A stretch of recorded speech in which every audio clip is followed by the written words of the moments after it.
my great pleasure today to welcome you on behalf of KBC at this lunch break session devoted to microfinance. KBC has a keen interest in microfinance, not because we are actually ourselves a provider of such services, but because we are convinced that microfinance is one of the means that can offer the poor in this world an opportunity to deal with the uncertainties they have to face on a daily basis. This concern of ours can be traced back to our roots. As you know, KBC is the product of a merger in 1998 between two banks and an insurance company. Cera had a very clear social purpose as a cooperative bank and is today the driving force behind the BRS. Kredietbank was a commercial bank, but one of its executive directors, Jeff Lambrecht, was a staunch believer in microfinance, and he personally set up and supported microfinance initiatives in Africa.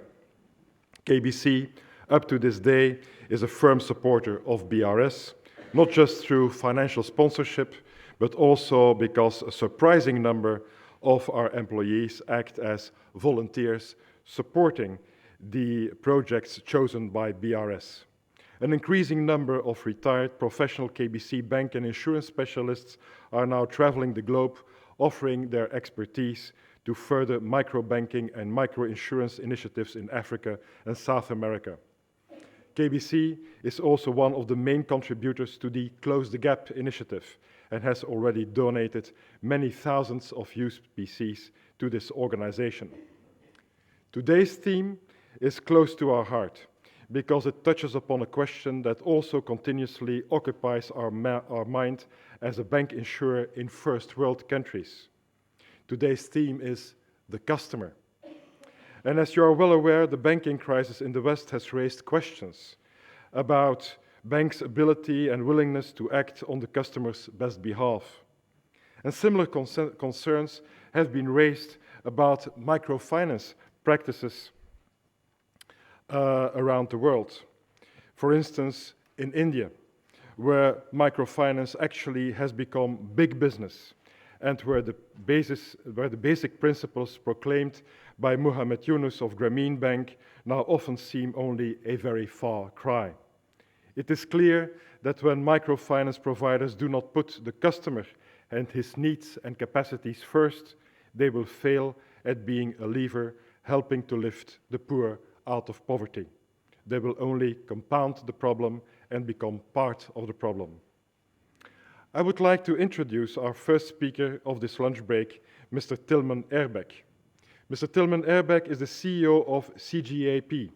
CGAP is an independent policy and research center dedicated to advancing access for the world's poor to convenient and affordable financial services, so that they can improve their living conditions and build a better future. It is supported by over 30 development agencies and private foundations who share a common mission to alleviate poverty. Housed at the World Bank, CGAP provides market intelligence, promotes standards, develops innovative solutions, and offers advisory services to governments, microfinance providers, donors, and investors. Prior to CGAP, Mr. Ehrbeck was a partner with McKinsey, where he held leadership positions in the firm's global banking and securities and healthcare practices, working in Africa, Asia, Europe, and North America. Over the past 10 years, he has advised governments, microfinance networks, foundations, and commercial players on a variety of financial inclusion issues, including how to meet end users' needs in a better way. He is thus eminently qualified to introduce our main speaker of the day. Mr. Ehrbeck, you have the floor.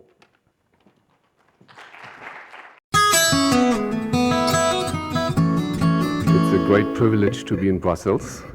When I looked at the list of attendees of this lunch break, I realized again what I already knew, which is that Brussels has really become a very important center in supporting microfinance, and we are very grateful for that. And I am also very impressed, Danny, to hear of KBC's pretty impressive contributions over a sustained period of time already. So it's good to be here. You will hear from Jonathan in a bit, Jonathan is one of the most thoughtful and also best informed thinkers and students of microfinance. So it's a privilege to introduce him. What I will try to do is link his recent work that he will talk about to two very important learnings that we as a field have to embrace. I mean, we have embraced it already, but we have to really push it to its logical conclusions. And the first learning is that poor people in the informal economy need access to the full range of financial services, not just credit, but also savings, insurance, remittances. That always made sense theoretically, if you will. If you think about household economics, poor people have as much need, if not more need, for financial intermediation than we have, as we have. And there are two reasons for that. To begin with, they have less of an economic cushion to absorb economic shocks. And then secondly, their income and expenses, income streams and expense outlays, tend not to be as nicely synchronized or aligned as our monthly paycheck and the rent or the mortgage. So we always knew, if you will, microeconomic theory, that poor households actually probably have a good deal of needs for financial services. And Jonathan and his collaborators showed us very, very, very powerfully that that is also empirically true. As you will see, poor people live astonishingly active financial lives. They do so in the informal economy using informal mechanisms largely, and those informal mechanisms are A, less reliable, and they are B, more expensive. It's a bit like us going to the ATM for liquidity and having to pay 25–30% of the withdrawn amount, because that's what it takes if you have to pawn your golden ring to get some liquidity. So poor people need all financial services, and that has a few implications. It means that we are far from having achieved our mission. There are 2.7 billion estimated, we don't know for sure, but there are 2.7 million working age adults globally who do not have access to formal financial services, a savings account or a credit account. Even fewer or even more don't have access to insurance. 2.7 billion working age adults, that's more than half. And it's also far more than the estimated 150 million that the traditionally defined microfinance or microcredit industry has reached so far. So we have a long way to go. That does have, if you are on the donor side of things, that does have implications on how you think about the world and what you might want to support. And the second big learning that I wanted to highlight from Jonathan's work is, relatedly, is the notion that we need a far better understanding of customer needs and how to make sure that access to those financial services has actually the desired welfare impact, the positive welfare impact on poor households that we obviously all aspire to. That's important to understand these details more, because the iconic microcredit story, impact story, if you will, really rests on the assumption that the credit is a working capital loan that goes to micro-entrepreneurs who are capital constrained and who as a result earn a very high marginal return on that extra capital that they get. And that very high marginal return allows them not only to repay the interest, that's pretty high associated with the traditional microcredit model. Not only can they repay, but they can also reinvest and therefore grow out of poverty. That's the iconic impact story. But not everybody is a micro-entrepreneur out there. And when we have now seen in select markets that grew too fast on the credit side, that too much of a good thing can also be harmful, because institutions didn't realize that they were chasing the same segments, that there was over-lending going on, and as a result, over-borrowing and over-indebtedness. So we are clearly in select markets. I stress the select markets because it's by no means a global phenomenon. But in select local markets, we have now achieved a situation where the challenge of access to financial services is not access anymore, but it is actually the quality of the service and the understanding of the customer base. So that's the second important learning from Jonathan's work. So I will not say more so that he can actually lay out these arguments in more detail. As I said, Jonathan is one of the foremost thinkers, certainly in my book, professor at New York University. You did your thesis, I believe, on microfinance already. So it's been a pretty much true or not? Almost, okay, sorry, misinformed. But I know it's been a decade-long, at least, passion of Jonathan's, and I know you're in for a treat. Thank you very much.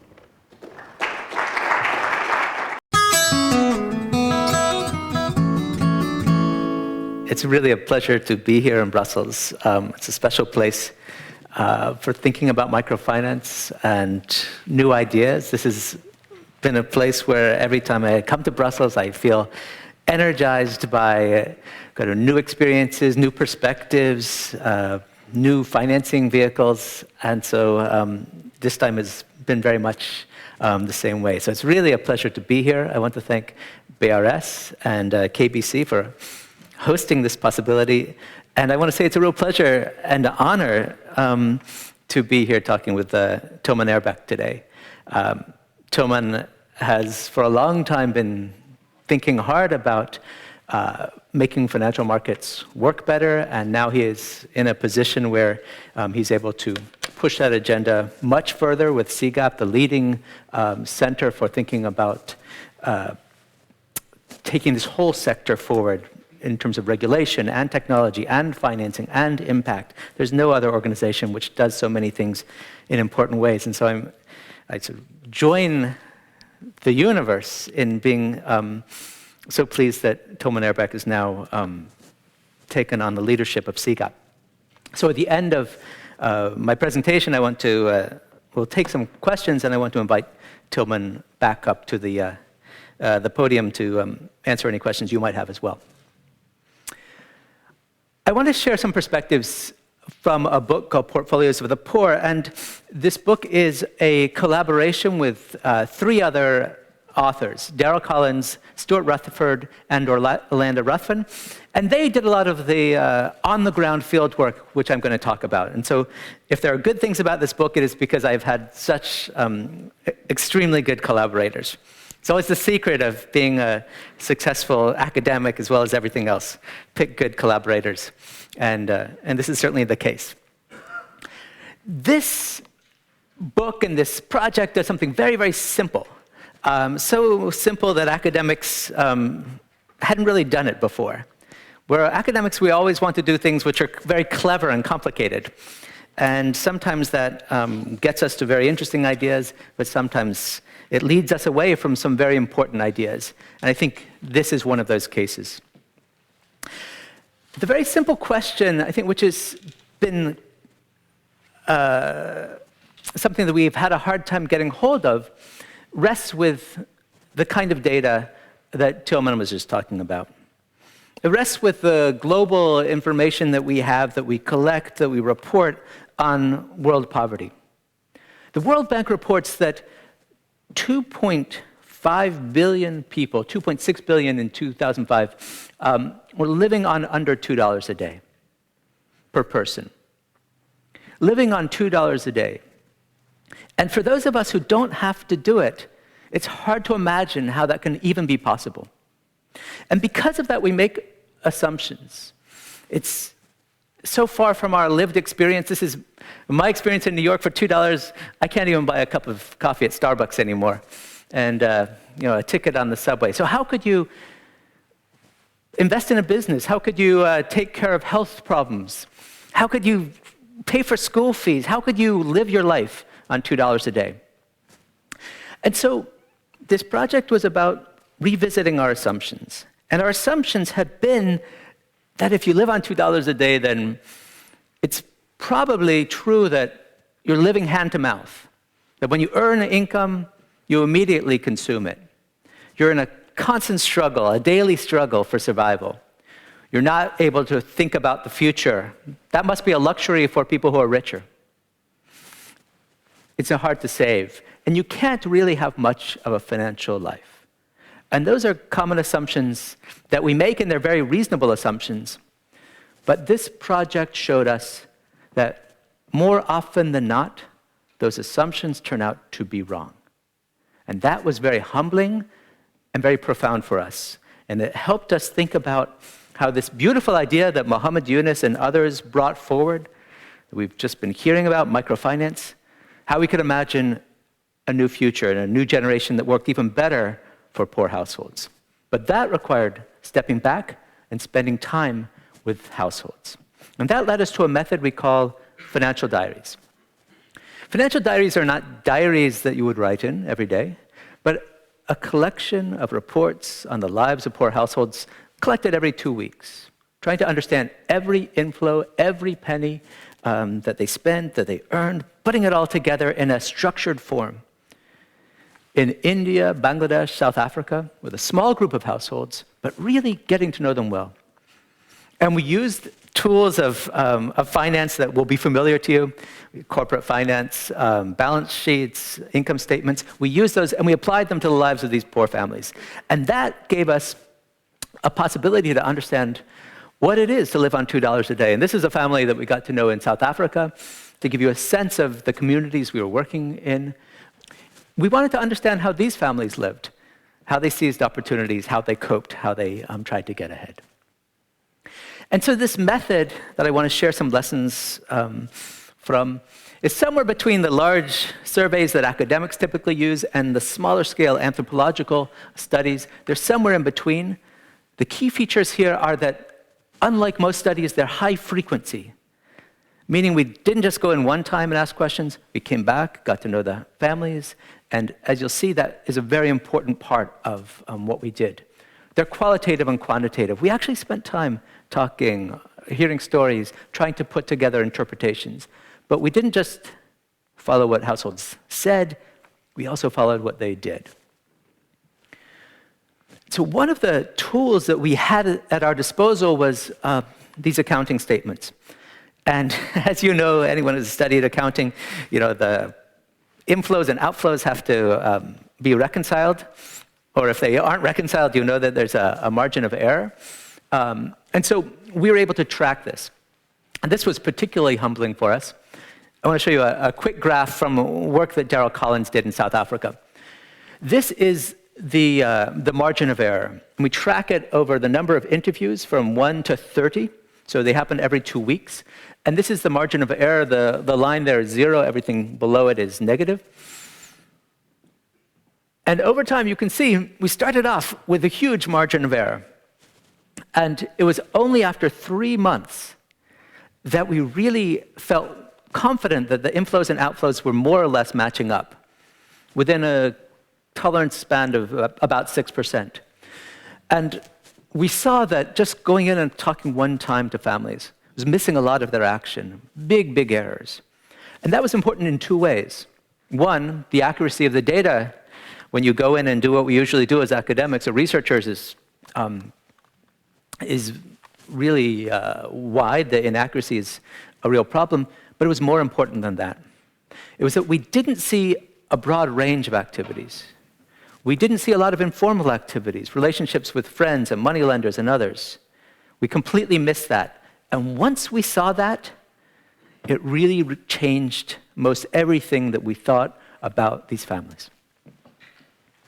And so here are some lessons I want to share. The first lesson that was really remarkable was that families were patching together very actively different kinds of devices and strategies. Most of us have a few strategies, a few banks that we deal with or a few accounts that we deal with. But these households were very actively patching together relationships in the informal sector, the microfinance sector, and the formal sector. And so the idea that a microfinance institution comes and there's nothing before it was not something we saw. There are a lot of things going on, and microfinance adds to that mix. So we titled our book, Portfolios of the Poor. And by that, we mean this, portfolios of relationships and portfolios of different devices. And to give you, here's one got a stunning example. In India, households were entering into some kind of fresh arrangement, fresh financial arrangement with a moneylender or a money guard, others in the community, a savings club, or perhaps a formal bank, on average every 2 weeks. Right? Something new. Not just making a deposit into an existing account, but starting up a new kind of financial relationship. Very, very active financial lives. Exactly the opposite of what we expected. And we saw that, as Tilman was saying, it's not despite being poor, but it's because these households are so poor, because they have such a thin margin, because the consequences of falling short are so huge, that very actively focusing on their financial lives. And so in Bangladesh, Stuart Rutherford found that an amount equal to 2/3 of annual income was moving in and out of financial devices. These families were not living hand to mouth, consuming everything as soon as they got it. They were often saving it, they were putting it aside, they were intermediating. They were doing the things that you and I do. No household was using fewer than 4 devices, 1/3 of them using more than 10. So this was adding up, but we were missing it because we weren't getting to know families, and the way that we were collecting data traditionally wasn't allowing us to see these activities. So this world was opening up that allowed us to understand how people live their lives. This is Hamid. He's a rickshaw driver in Bangladesh, in the slums of Bangladesh. Very, very poor part of a very poor city in a very poor country. This is his rickshaw. He doesn't drive it every day. He's the backup driver, the reserve driver. So he only gets the rickshaw when the primary driver isn't using the car. So his life is very uncertain because he doesn't know when he'll get the rickshaw, and when he gets the rickshaw, he doesn't know how much business he'll have. We calculated that Hamid and his family, they on average earn 78 cents per person per day. And if we adjust for cost of living in Bangladesh using the purchasing power parity adjustments that the World Bank and others have pioneered, we see that he's at $2.08 per person per day, their family. So he's a representative at the high end of this 2.6 billion people living on under $2 a day. So this is how he lives. With his family, his wife Khadija is next to him, his son on the bed as well. These are some neighbors. They live together in this one room. This is their room in the slums. There are 8 rooms like that with 8 other families, and they share a common kitchen and they share common toilets. And together, that's how Hamid and Khadija live. So if we had gone to ask Hamid and Khadija what their financial life looked like, we probably would have learned about a few things. Khadija, she does a little bit of sewing, and so she has a microfinance loan to support that, and also they have a small savings account with a microfinance institution, and also they had a life insurance policy. It's quite interesting.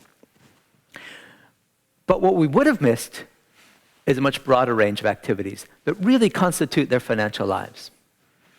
And you can see, in addition to those things, they're holding some savings for their neighbors. They're taking interest-free loans from neighbors.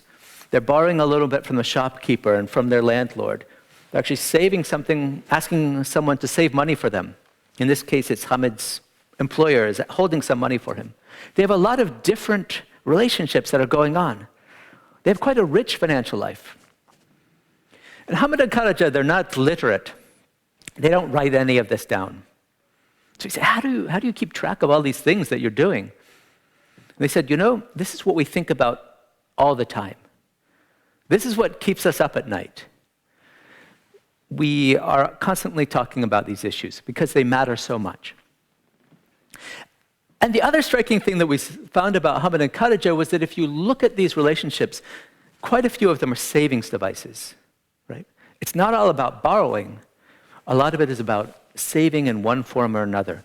Life insurance looks like a savings device. The remittances going back to the home village look like a savings device. So this idea that the poor can't save and the poor can't think about the future didn't turn out to be right in an important way with Hamid and Khadija. So we came to see this characterization of poverty itself changing. That usually we focus on poverty as a problem of low income. But that's only one part of it. The other part is the uncertainty and the unpredictability of that income. And that was the uncertainty that Hamid had of whether he would earn on a particular day or not. And together comes the lack of financial tools. And these 3 problems really constitute what we see as we call the triple whammy, the triple problem of poverty.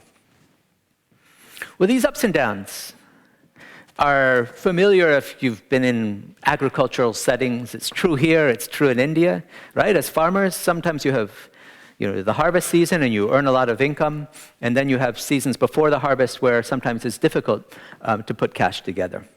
And this is true in Europe, it's true in India. And so this is data from India, and you can see small farmers, their problem is not just that they have low income, but that their income comes, this green line, their income comes in April, May, and June. And they have to figure out how to feed their families in August and September and October and November when they have much less income. The traders do as well, they do a little bit better, but they have the same ups and downs. And we saw that it wasn't just about farmers. It was also about urban residents, like Hamid, who also have a lot of ups and downs. This woman's name is Pumza, and Daryl Collins got to know her in South Africa. She's very lively, and she earns her living selling snack foods. She gets a small government grant, and then she makes snack foods. This is from the intestines, the internal organs of sheep. She cooks them up. She has a friend who is next to her with another little shack like this selling snack food, so they're friendly competitors. They're on the main road of the township. And so this is how Pumza takes care of her children. And we were able to track her ups and downs. This is the net cash flows weekly in US dollars of her business. And you can see for Pumza, the problem is not just low incomes. It's those ups and downs and how to deal with them. Because when she does badly in these moments, Pumza had to go to a consumer finance company, to a money lender, and pay interest, take a loan, pay interest of 30% per month. So these ups and downs are costly. They're very real, they're very common, and they're very costly. And not having good financial tools makes things very difficult. So the problem is, we say, if I was going to characterize it in just one sentence, is that the problem of living on $1 a day or $2 a day, this hidden problem, the hidden problem is $1 a day or $2 a day is just an average. And once we see that, then we start to understand much more of the lives of the poor. So we just saw with Hamid and Khadija that they were saving. And this is a big problem. It's not just a need to save, but as Tilman was saying, the problem that many devices are in the informal sector.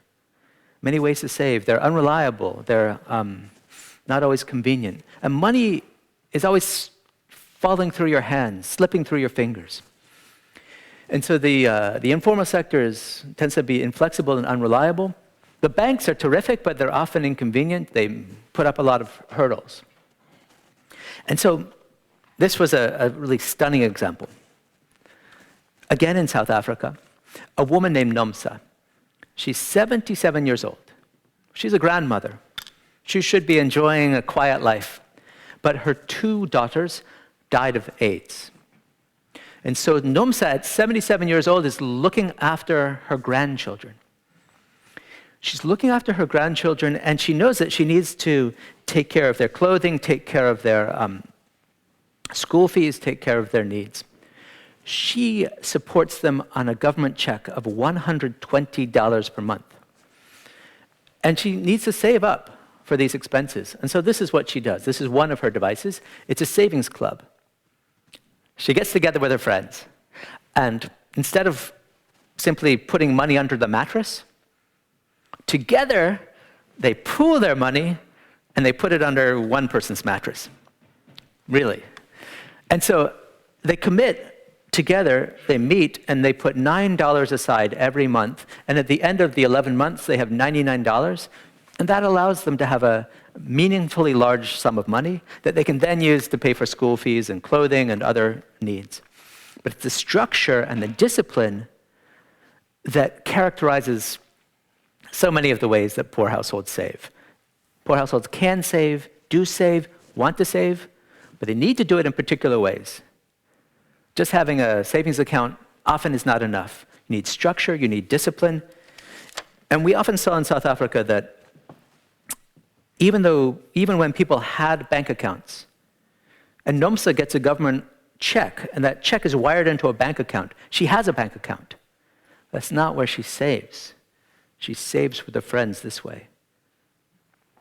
Because, unlike most of us, she doesn't have other structures. The final thing I want to touch on very briefly is risk. And risk is a part of all of our lives, but poor households in particular face many risks that we don't face. So this was an example that we saw in Cape Town. The day before arriving, there was a massive fire in the marketplace. It wiped out all the shops, all the property, all their inventory, everything. It wiped out shacks as well. And it was a reminder of how on top of income unpredictability, there's just a lot of risk out there. And one of the earlier talks in this series was on insurance, and that's one of the ways that we might see some progress. So in Bangladesh, 19% of families were affected by fire and property loss. Often the slums are just cleared by the government without warning. In India and Bangladesh, 42% of families in Bangladesh, 50 in India, suffered a major health crisis over the year. You start to see that financial problems and health problems are very closely linked. And in South Africa, 81% of families suffered and had to pay for a funeral.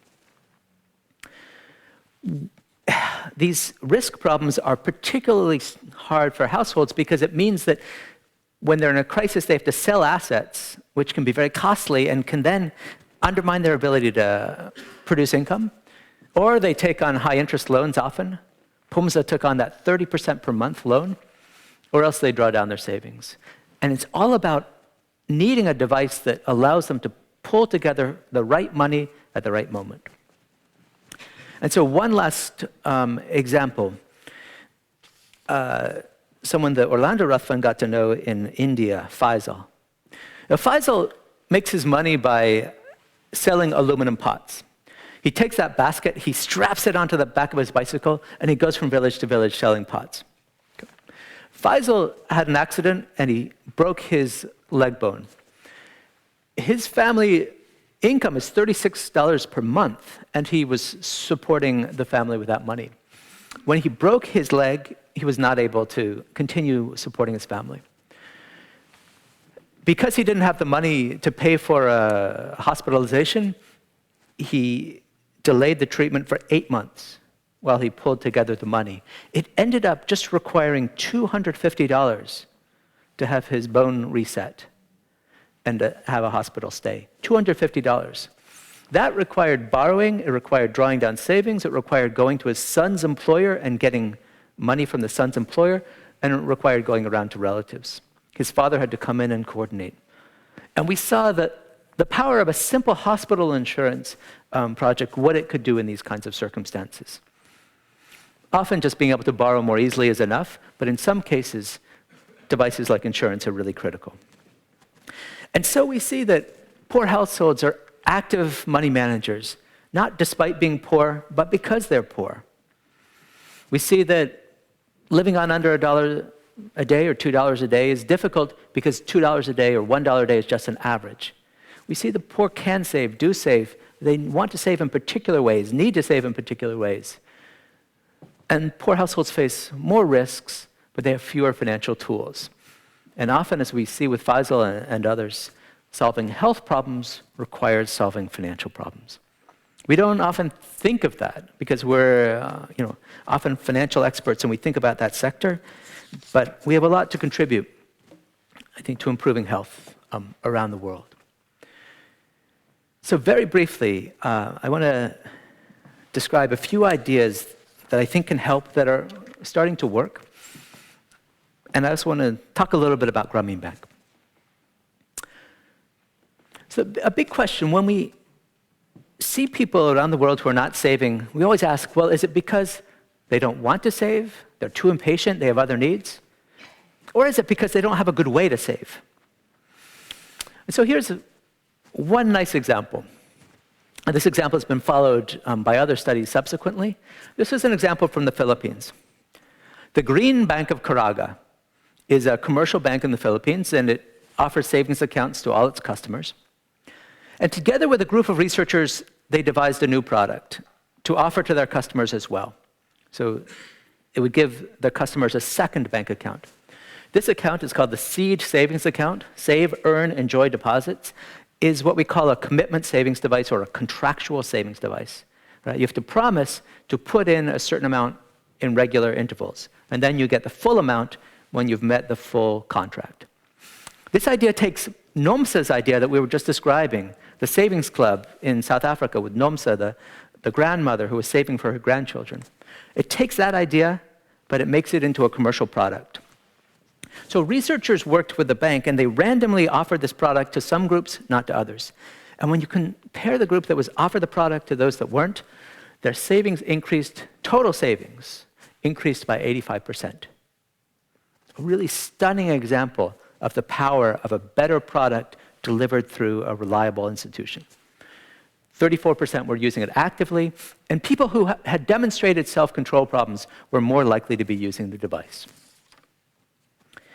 The final issue that I'd like to talk about very briefly is Grameen Bank. Now, Grameen Bank was the beginning for many of us. It was inspiring, and the focus was on credit. And Grameen Bank got into trouble in the late 1990s. It wasn't widely publicized, but they started to have repayment problems of a major scale. And they stepped back and they rethought what they were doing. And in the early 2000s, they came back with a new Grameen Bank. They call it Grameen 2.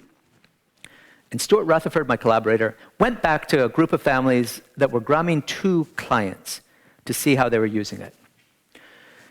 Well, there were a couple things. One, Grameen introduced some interesting products. Muhammad Yunus had said, the poor can't save here. The poor need loans.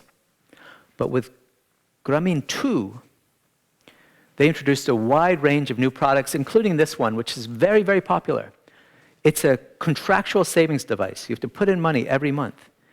And you don't get it back until 5 or 10 years, depending on the contract. So a long-term savings device. It turns out to be very difficult for households to get access to long-term savings devices. Very popular, 12% interest, which is high, and very convenient. They make the deposits at their weekly village meetings.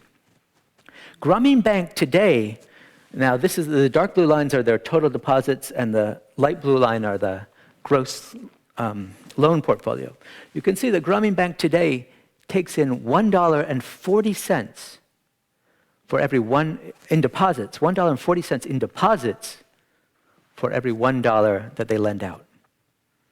They went from being predominantly a credit institution to now being a major savings institution. In fact, they look like a cooperative. It's a stunning reversal, and it shows the power of a new suite of products. So Grameen Bank, they're pleased when they talk about that. They're less pleased when they talk about this. When Muhammad Yunus talks about Grameen Bank loans, he talks about new businesses that are started. And if you go in the presence of a loan officer and you say, well, what are you using the loan for? They'll say, well, I'm using it for this new sewing machine or to buy some inventory. They'll talk about business. But the beauty of the financial diaries is we could actually see what people are doing, not just what they're saying.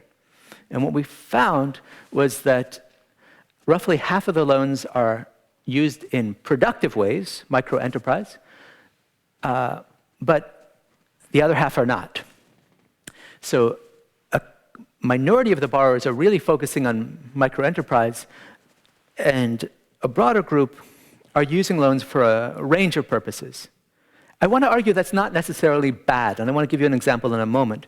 But it's just to say that poor households need liquidity for many purposes, just like you and I do. And so this hope of microfinance lending, that virtually every loan would translate into a micro-enterprise investment, has not come about, certainly in at Grameen Bank, but I don't think anywhere. Here's an example. This is a woman named Ramna. To give an example of how she was using her loans, she's using a nice feature of this loan, which is you could pay it down, and then if you need a bit of extra cash, you can say you want to start again. It's called the top-up. Here's how she used her top-ups. She bought food, she bought stocks. She bought grain for the monsoon season that was coming up. The third time, she paid for a funeral. The fourth time, she had a very expensive loan. She paid that off with this loan. Then, next time, stocks of grain, she had a medical expense that she had to pay for. And the final time, she had school fees, and she bought more food. Okay? Those are probably good investments, but they're not business investments. I think as a community, as a sector, as we think about next steps for microfinance, they need to recognize what poor households are doing through their actions and build from that. So I just want to leave you with this one thought, which is poor households are working hard and thinking hard about finance, thinking hard about the things that most of us think about, not despite being poor, but because they are. And there's a hidden tragedy of poverty, which is as we got to know the families, they live on so little.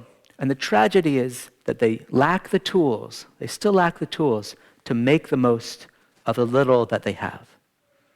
But through innovation, through the next wave of microfinance, through some of the innovations of technology that CGAP and others are working on, through a range of new thinking, I think we're starting to see new ways to meet the needs of poor families, reliably, affordably, responsibly.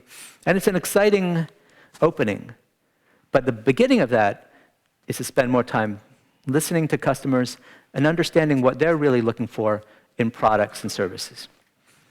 And so let me thank you very much for your attention. My name is Bernard Ornilla from Alterfin. I wonder if in your study you also asked about the reasons why the poor choose one institution or one financial provider or others. I wonder if you could give some more information about that. So the question is, why do families choose one microfinance institution over another, right? Well, it's an interesting question because in the early days, really before we got here, there wasn't much of a choice. And you just had one microfinance institution that would operate in your area.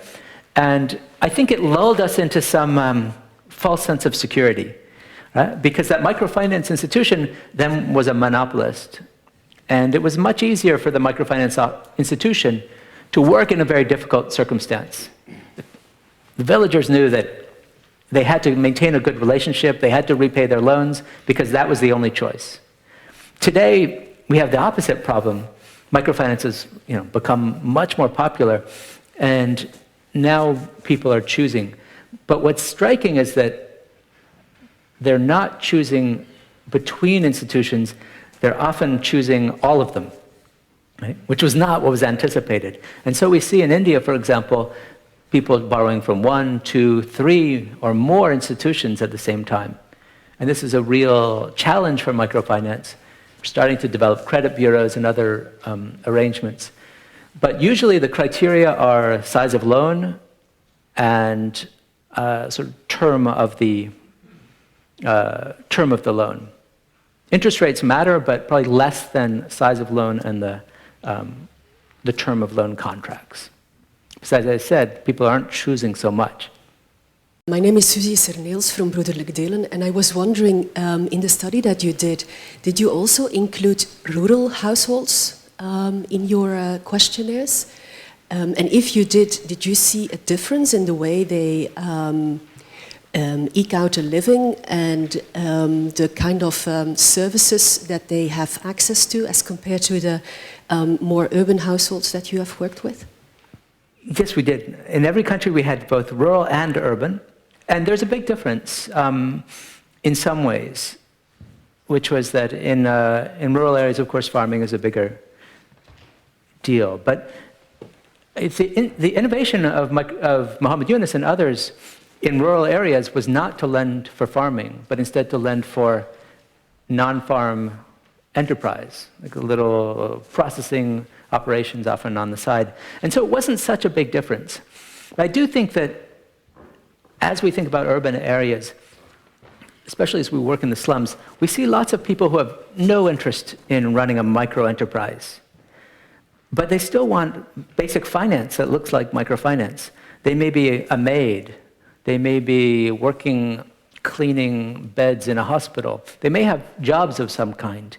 but they lack finance. They're a part of this 2.7 billion people who lack access to finance. In the urban areas, those people with salary jobs or wage jobs or casual jobs are much more plentiful. And I think one of the challenges for microfinance is that we've been ignoring that group, but it's a very, very big and very important underserved population. Yeah. So I'm curious, if I might, Tilman, we were just talking about the overlapping problems, and it's been a big conversation, I'm sure, at CGAP. Where do you think that's going to lead us in the next year or two as we try to figure out this, the problems of our success? Well, I have to speak here, I think. I make one observation on back to the supply side, having learned what you just saw from the demand side. And the narrative is the following. So poor people are active financial managers of their lives, and they need access to all sorts of financial services. The challenge is that the economic crux of offering these different products that help with the intermediation need, the economic crux is very different across products. So in credit, the crux really was how do I actually lend and manage credit risk and collect from the target population, which is poor by definition, often illiterate, doesn't have the collateral. And the real innovation 30 years ago was the joint liability loan, etc., right? The notion that we can actually lend to the target population and make it work. Transaction costs are not the big issue in credit. If you go to high-frequency small balance savings or remittances for the maid that works in Delhi and wants to send the money home to Bihar, for high-frequency, low-balance savings and remittances, the economic crux is an ultra-low transaction cost. In order to, if we want to provide services for people who save 10, 20 cents at a time, the transaction cost has to be 0.01 cent or something to that order. Until very recently, we had no idea how to do that. Now with technology, mobile phone-based e-money services, we start to get there, but technology is ahead of business models, and business models are ahead of the regulatory environment or the infrastructure environment. But I'm just telling you, I'm not sure, Drumin pulled it off, but other credit-focused microfinance institutions might not be able to provide the savings, that type of savings. When it comes to insurance, you highlighted health is a big issue, and I spent many years in India trying to crack that nut. Insurance, the economic crux of insurance is yet different, because insurance is the ultimate inclusive product, if you will. Yeah. It wants a big risk pool. There's no such thing as small is beautiful in insurance. So if it makes sense to insure lots of people, why don't we reach them? Well, it has to do with the issues around distribution cost, but also adverse selection. You need a whole pool in order to insure. It has to do with moral hazard. So insurance is yet different. And so that leads me to believe, and we at CGAP work on that we need not just one set of institutions, but we need a whole ecosystem of players that work together. Lots of people at the front end who understand the poor and their lives. A transaction backbone, which by definition should really be one, with open architecture so everybody can communicate, and then few capital-intensive entities at the back end, like insurance companies, who actually are best positioned to hold risk.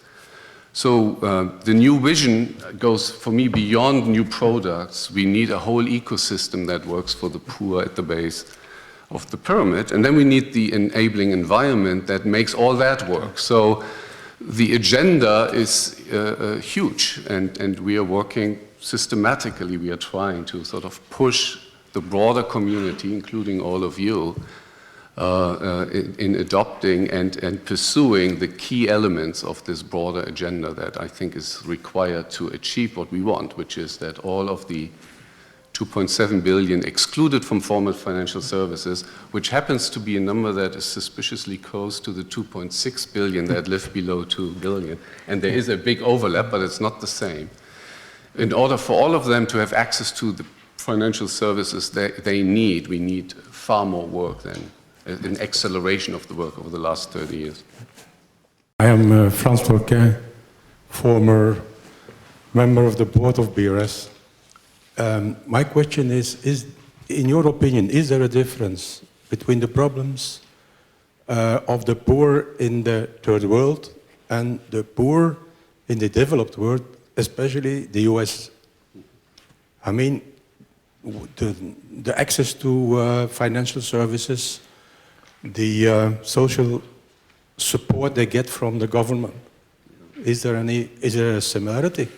And if this is the case, are you also trying to change something in your own country?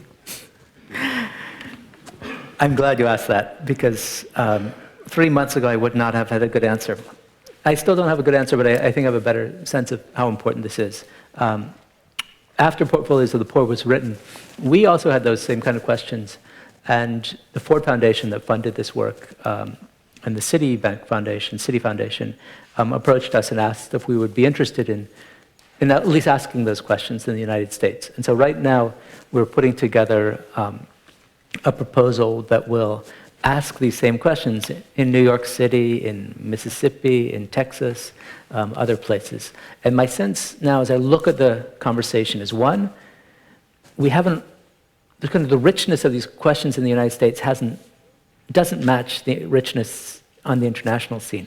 I think on the international scene, because of Grameen Bank and microfinance, we've been much more focused. And so it would be good just to open it up. But one of the things that we do see in the US is this ups and downs, this volatility of income. It really is very, very important for low-income households. That is a huge part of their life. And just as on the international side, we kind of ignore it most of the time.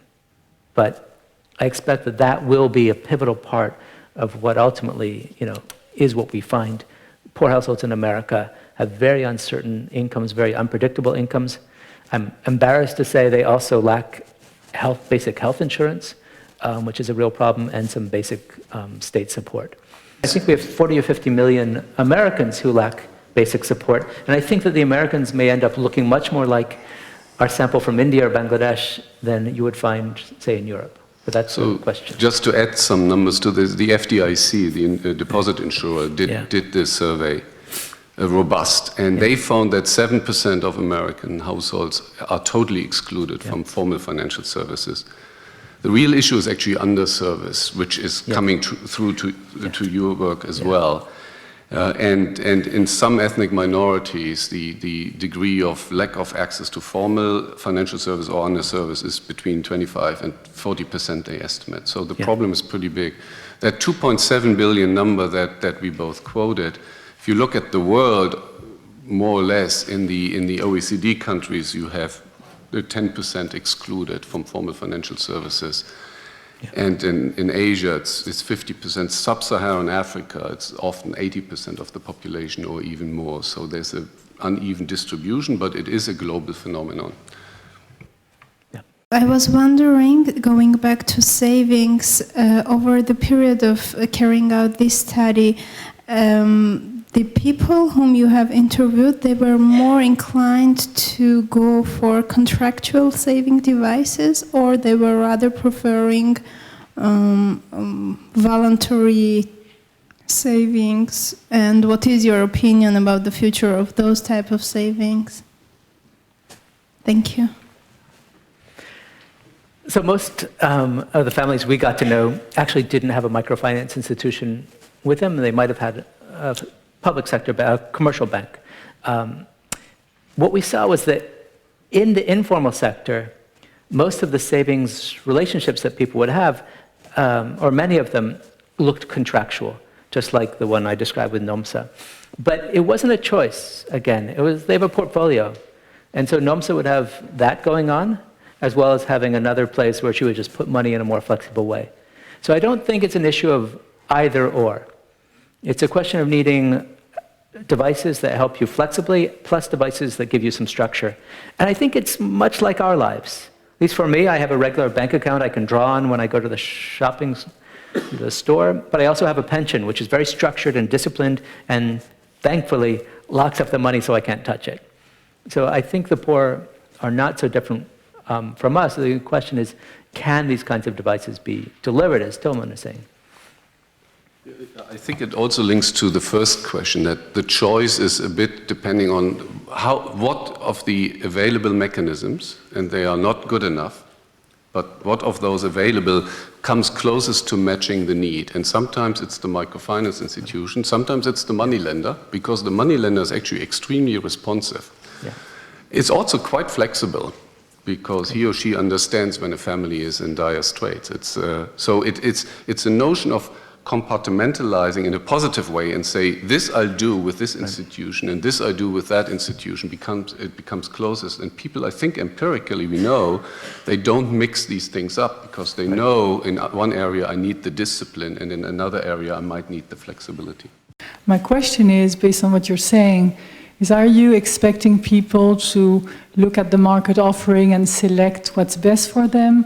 Or do you believe that some people might not have the experience to choose the best, what's best for them, and be exploited by some people or some institutions, and that you could leverage the NGOs working in the field to provide training and education, which might be a plus for these people? Yeah, that's a great question, especially for someone like myself living in New York, who's just, of course, like all of us, been through the financial crisis, but a crisis built on households that didn't make the best choices, together with banking institutions that didn't provide the best products. This is a real issue. I think many of us in microfinance have been excited about the possibility for financial literacy to help people make better choices. But I think I don't know where we'll come out on this. But our sense is that the families that we got to know actually are quite sophisticated. They're thinking hard about products. They're not always making the best choices. But our sense wasn't they weren't any better or worse than most of us. Right? I don't think I always make the best choices. But we found that financial literacy programs, at least as implemented, usually have very little impact. And that may be because we just aren't very good at it yet, at delivering these kinds of education. Or maybe we're just giving the education but not the tools. Or maybe we're giving the education but not at the right moment when it's really salient.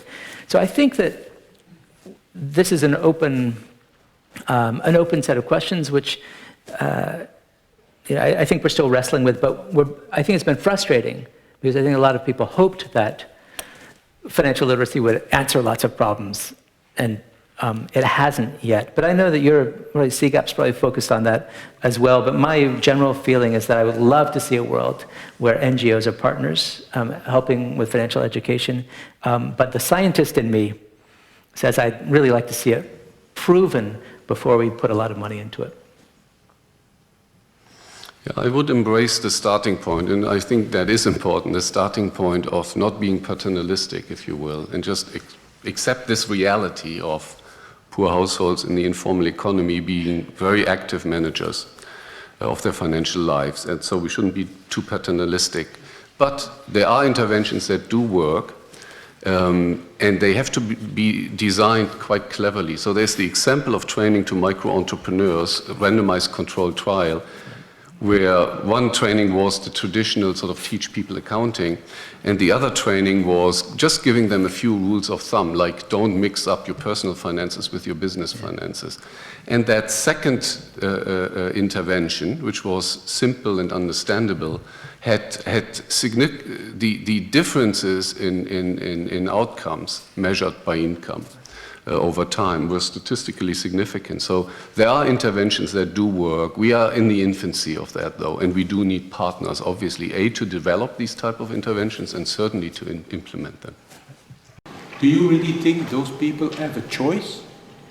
I mean, a choice between the provider. I mean, is there which is the competition or the alternative for Grameen Bank, for instance? I understand that they have a choice between, let's say, lending by their family, their neighbors, eventually the Grameen Bank, go to a loan shark or whatever. But do they really have a choice? My sense is that households make lots of choices, and there are different kinds of choices. So in a very limited way in Bangladesh, in truth, you could borrow from Grameen Bank, and often Asha is another NGO which is is there back? You have some choices to make there. But I think the most profound choices are, should I have another cup of tea? Or should I save a little bit more, right? And those small choices start to add up, we see. Should I, in fact, borrow more and invest more in my business and really take it to another scale? Or should I hold where it is, where it feels comfortable? There are a lot of daily choices that households make or don't make that I think from the outside, we imagine that perhaps some financial literacy tools could give them more confidence in either saying yes or no. And the difficult part has been how to deliver those kind of conversations. Just to avoid the misunderstanding, this is maybe we are both being economists too academic about the choice of the word choice. These are choices under extreme constraints, if you will, and sometimes under duress. And some of the very exciting, cutting-edge research that some of Jonathan's colleagues are pursuing is to actually show that when people are under stress, because financially they're under stress, they tend to make worse choices. So there is, Sandil Mulay-Naithan has done this research where he basically asked a similar group of farmers to do some math problems, simple math problems. And he did it before harvest and after harvest. And after the harvest, right, the same farmers were smarter than before the harvest because they were stressed. So the notion of access to finance, peace of mind that you have access to finance, in of itself might be a welfare improving instrument. So please don't get us wrong. We are not saying there's huge challenges out there. But the life of the financial life of the poor is far more sophisticated than the field had thought for the longest time. And we were dangerously supply-led for 30 years, would be my argument. And the importance of the work, the financial diaries that started some 10 years ago, and you guys picked it up, is to open our eyes to better understand consumers. Maybe just one last example, savings versus credit. In some respect, both of them are smoothing a cash flow spike, right? So in some cases, you get the cash up front and you pay down. In some cases, you save up and then you pay the school fee, if you will. It seems, and Jonathan, I'm sure you want to elaborate on that, it seems that on the savings side, we just hadn't had the mechanisms. Or it's very, very tough to save the money and not have it taken by other members of the family for the school fee. School fee is not a surprise event. So there's lack of mechanisms, control issues, etc. And that's why understanding the need, designing the right products is so important. My name is Antonina Telepina. I'm an alumni of European Microfinance Program. In the light of the current discussion about the cost of microfinance, the high cost of microfinance, and Professor Yunus proposing to the governments to cut the rates, I'm just very curious, especially to ask Professor Morduch if any of the families that you surveyed, especially in India, have voiced any concerns about the cost of the credit, whether the cost was in any way a barrier for them to use this instrument, to use this financial instrument. And just generally your opinion about whether you agree or not that the cost is very high of the microfinance. Thank you. So I'll say something very briefly based on the families that we got to know. And the answer based on that is that, in fact, most of these families were not microfinance customers. There was a group of Grameen Bank customers that we went back to, Stuart Rutherford went back to, but most were not microfinance customers. But one of the things that we see again and again with the families and how they make choices about price is that they will often make a choice to go with a higher priced product or service that's more reliable. And so they're not looking for the very, very cheapest product. Usually, they're willing to pay for quality. And I think that is, again, was something surprising when you see people who are so poor. But they're willing to pay for quality. A more sort of broader sense of this, we've done studies, other studies, not part of this, which show that families really do pay attention to price at some level. Right? So that's not, microfinance experts always used to say, well, price is not an issue at all. But microfinance customers, they pay attention to price. But it's not the only thing they pay attention to. I think, in general, the level of microfinance interest rates in India between 24 and 30% per year is not a rate that rations out most of that customer base. But I think there are interest rates in other places, Latin America, there's some places with extremely high interest rates, other regions where I think it's very hard to justify those interest rates based on economic fundamentals.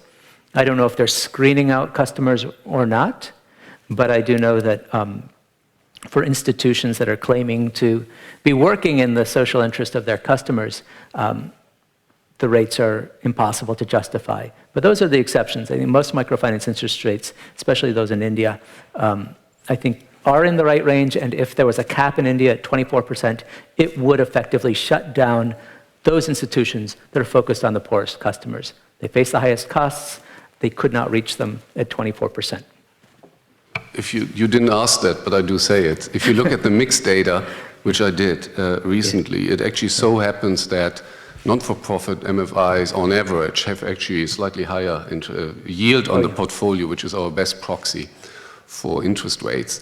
And we need to understand actually better why that is. It might be that they tend to be smaller and have fewer economies of scale on the operations side. But the high interest rates, what appear to be high interest rates from any normal person's perspective are a function of the cost of funding that these institutions have to pay. So in India, on average, that's 12%. And then it's a function of the operating cost of a very labor-intensive business model. And that in India tends to be another 12%. So that gets you to 24. And if you then build in a little bit of cost for credit losses and a bit of a profit margin to reinvest, then you're easily up to the 27-30% range. The only way to lower that is, well, the two ways is lower the cost of funds and then squeeze out any operating efficiency that you can possibly squeeze out. But as I said earlier, in credit, transaction costs, if you will, is not the economic crux. It is actually the labor-intensive upfront model to ensure that you can manage the credit risk. Yeah, there's a third strategy, which is to make larger loans and abandon your poor customers. And that is a strategy, unfortunately, that most institutions who are pressed end up adopting. And that's one of the unintended consequences of a well-intentioned idea to try to keep interest rates down. But what we see again and again is when institutions are pushed too hard, they just abandon the poorest, given their choices. I have the pleasure of making some brief closing remarks to this fourth edition of the Microfinance Lunch Break, which today dealt with the subject of portfolios of the poor, how the world's poor live on $2 a day. Mr. Jonathan Morduch, an eminent specialist on microinsurance, led us to a series of items. As indicated, over 2.7 billion people in the world live on $2 a day or less. The positive role of microfinance services to alleviate poverty is regularly weakened by certain institutions that are mainly driven by commercial objectives and seem to pay little attention to the social function. Today, Mr. Morduch gave us a humanizing insight into the economic lives of the global poor and a valuable resource for attempting to improve those lives, especially through microfinance institutions. As a very experienced watcher and player in the world of microfinance, Mr. Morduch gave us a bird's-eye view on several issues dealing with financial diaries, financial portfolios, microfinance, and their reliability. And indeed, this reliability is a key issue that makes microfinance different from previous attempts to provide credit to the underserved. I'm sure that he left us with a lot of food for thought. The aim of the Microfinance Lunch Breaks is to raise the awareness and to increase the interest for the challenging world of microfinance and microinsurance. Today, we went already through the fourth edition, and as a lot of you can state, there is an increasing interest for the subject. As promised, we will alternate the subject between microfinance and microinsurance. BRS is convinced that with ADA, Febelfin, Assuralia, KBC, and Cera, We have strong partners who are convinced of the important role microfinance and microinsurance play and have to play in the future and are willing to support this initiative very actively. I can inform you that the next Microfinance Lunch Break will take place in September 2011. So, many thanks to Mr. Jonathan Morduch for his clear and concise introduction today. Many thanks also to Mr. Tilman Ehrbeck for sharing his views and ideas and his presence here as the new Chief Executive Officer of CGAP. And thanks to all of you for your presence in large numbers. This presence is a real encouragement for all those involved in the Microfinance Lunch Break. And last but not least, of course, many thanks to Mr. Danny de Rijmaker and KBC for their hospitality and the opportunity to gather here in their premises today. Finally, I have the pleasure to invite you all to the walking lunch, which for sure will give you the opportunity to meet and greet, and as Mr. Ehrbeck already said, exchange experiences and ideas. Thanks a lot, and till the next time.